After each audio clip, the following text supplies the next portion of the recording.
Presiden Korea Selatan Yoon Suk Yeol ditetapkan sebagai tersangka buntut drama darurat militer di negara itu pada 3 Desember lalu. Yoon diduga telah melakukan pengkhianatan dan penyalahgunaan kekuasaan.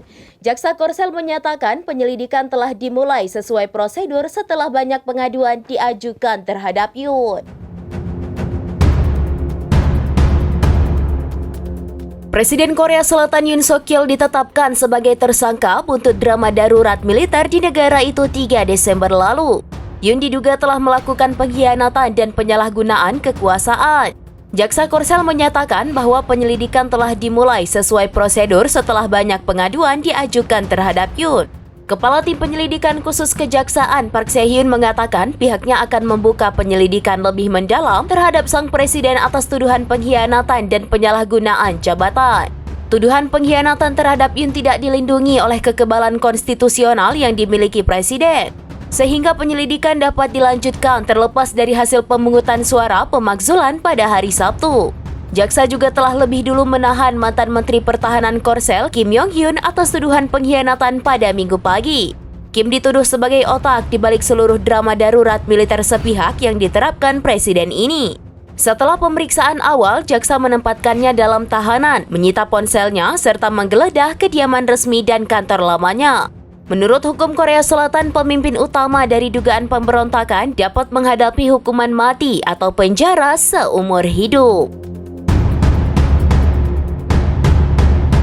Demikian informasi terkini Syedaralon. Saksikan terus informasi lainnya. Jangan lupa like dan share seluruh akun serambinews.com.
Download Tribun X sekarang, menghadirkan lokal menjadi Indonesia.